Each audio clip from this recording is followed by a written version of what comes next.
Good afternoon. I'm over here looking at a planter, thinking about trading a drill in. Everything's got to go through pop toe, so come over and look at it, take pictures at it for them. But I wanted to show you the new one, $500,000 planter. It's a 16 row, 1775. She's a brand new 2023. She's got all electric drives and she's pretty much got everything, on her.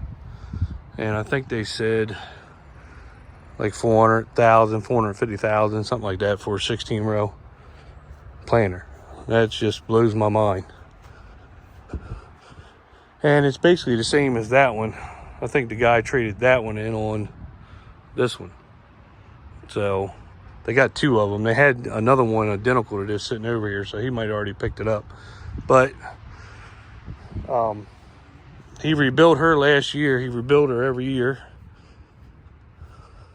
She's a 1770, 16 row. She's got the tank and everything on her. We have a 1790, but we've been using the drill for beans and we don't like it, so we want to use a 1790, just keep her straight beans and get her being she's got the tank for corn. She's just 16 row. She's identical to ours, really. It's same parts on them, so that makes it really nice. She's variable rate. I can change the population on the go, change whatever rate we're running. But they were talking about, I think what she needs is new coulters. They're going to put them on her. They want to take these off, row cleaners, because where we're doing vetch and everything else, it would get tangled up. And then take these fertilizer, whatever they are, off and put the 360, whatever they are, the 360 something. I don't know much about them, but that's what they recommend to put on her. And being she's already got the tank and all the plumbing, it would all just flow right into her, and it wouldn't cost that much just to put them on there. It's actually cheaper to put them on here with the 2x2 than it is to rebuild one of them. And you'd have to rebuild one of them every 2 or 3 years. And they said it's actually cheaper to put the new on here than rebuild them. So that does make sense.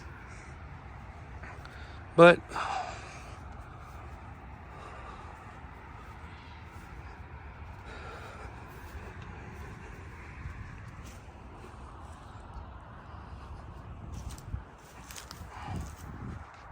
it would be nice to get her.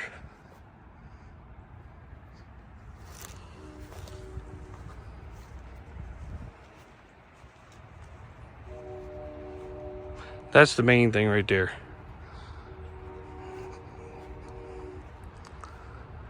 But she's in pretty good shape. Pretty good shape, actually, really good shape. They do got a full yard over here. They got 760, 680. What else do they got? They got something, a couple of them back there. 670. I don't know what the one in the back is. But they got a new 340 or new 3 something out here.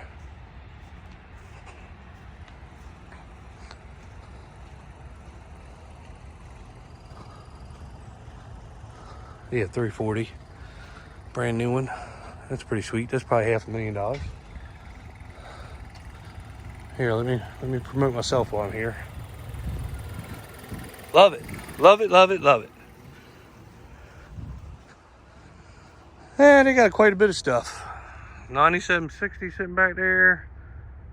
8235, 8335. They got a 4960 or 4940 sprayer. They got another 16 box row planter over there.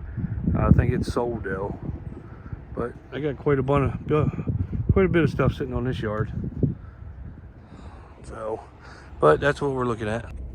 So my main goal today was to come over and just get pictures of it, look at it. They just did get it in yesterday. They had told me about it the other week. But I really want her for the tank and putting 2x2 with the corn, because with the here in Maryland, they're getting so you can't spray chicken manure. And I want to put stuff right in a row because fertilizer is so high. I want it right where the seed placement is, so we're not wasting it, spreading it all over the field, and it's going right where it needs to go. We can use our 1790. We did drill beans with it, and them 1990 drills, yeah, they do all right. But I thought we got it for wheat, but we actually used it for we turbo our wheat in, and it actually works out really well. I am not a fan of drilling the beans because even though we got our set right and everything, you still get skips, a lot of skips, and then a lot of group beans. Every time you pick the drill up on the end, all the seed runs out of the tubes on top of the ground. And yes, when you do the inroads, they might grow, they might not. But you can't take that chance anymore because the seed company, when we ordered beans this year, treated beans were $92 a unit, and regular beans untreated were like 48, somewhere in that range. So you figure 50 bucks. You know, and it takes a lot of units of beans because you're putting a lot of bean down. We run right around 180,000 population. Around the woods, I might bump it up to 200,000, just because of the deer. But this year with that EHD, I might not have to do that because it killed half the deer population off. I mean, them guys saw that hunting season, they didn't see any deer. It was ridiculously how they didn't see any deer. A lot of them just quit hunting. So I'd rather plant it, the beans, you know that every bean is going in that ground. I can run swap control with the bean planter also, do my inrows first, and then it cuts off. I don't have to overplant anymore. I started doing that the year before last, last time we planted beans. Worked perfect. I got my time set. I would plant about 2 or 3 feet in every time, and then like a foot out, cut off, shut off. Everything was perfect on it. I like that. You don't waste a lot of bean seed. Instead of just planting as far as you can, picking up, turn around, then when you do the inrows, 3/4 of your planter is going back over what you already planted. So a lot of beans wasted that way. It's just going to say, yes, we're trading a drill in, but we don't even really have the drill paid for yet. So it would just do away with doing that and getting something that really saves us on seed with that addition right there. It just will work out way better. And plus, like I said, instead of us paying on a drill that you're unhappy with, we can get something that, well, we know our bean planter works perfect and we're happy with that. And that thing right there is pretty much the same. It just doesn't have the split rows, but she's got with the 2x2 and the tank on there, work out perfect. And that's what we really want to go to. So yeah, so let's hope that we can get a good price and get the deal done and get it. I'm not saying we are getting it, I'm just saying we're trying to figure out the price of it and go from there. It's a big hopeful. If they don't give us what we want for our drill, I've seen a lot of people have been selling them on Facebook Marketplace and, you know, getting what they want for them. So if John Deere doesn't do what we want as far as the trade-in, you know, we're still not saying that we couldn't sell it privately to somebody. Like I said, the drill works good. I think it does really good in wheat, but we do our wheat different now. And the bean yield, we did have good beans considering the drought that we had. You know, we had decent beans, but it took a lot of seed to get them beans, I feel, using that drill, when we probably could have planted them and got just as good yield with a lot less seed in the ground. So I don't know. You know, my dad always likes drilling stuff, but you know, nowadays you can't be wasting a single soybean seed or corn seed with the price that these companies are charging now. So I don't know. We'll see. All right, good morning. It is a Friday. I'm not sure of the date. 20th, 21st, somewhere around there. I don't know. But we got the combine all done, serviced. My brother's out there grazing it. So I'm going to, that can of crap right there isn't any good. Try this one. So I figured while we got the combine in here, go ahead and clean it. The cab, the pressure washer still broke. I gotta contact the guy today so you can fix that. So we're not gonna wash her. Of course, we don't wash them we wash tractors and stuff, but we don't ever wash the combine. In the wintertime, we just blow it off and get that part of it done.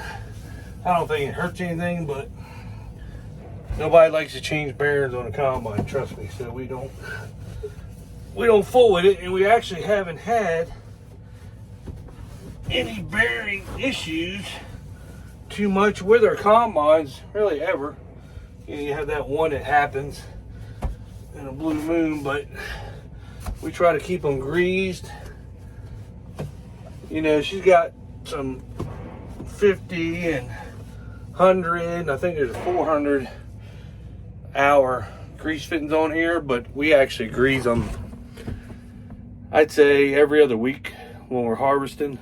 We actually grease everything, even if it doesn't recommend it.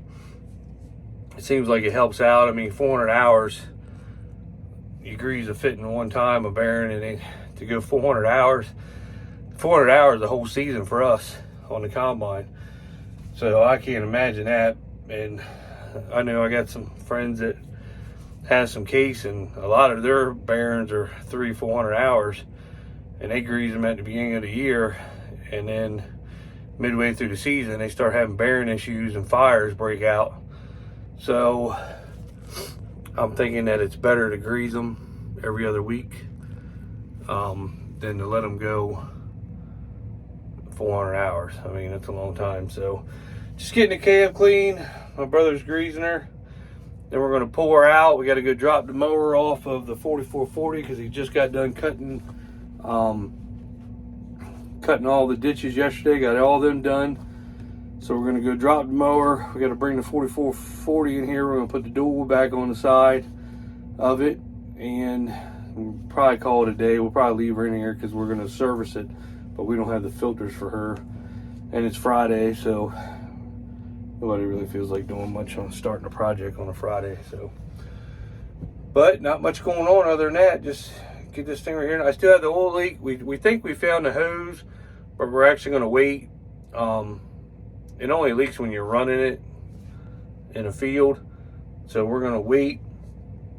We think it's at the bottom of the oil tank, so we're actually going to wait till we wash the combine when it warms up and run it and see exactly where, because it's so dirty back there with the oil that it leaked. I blew it off, but we're going to actually wait and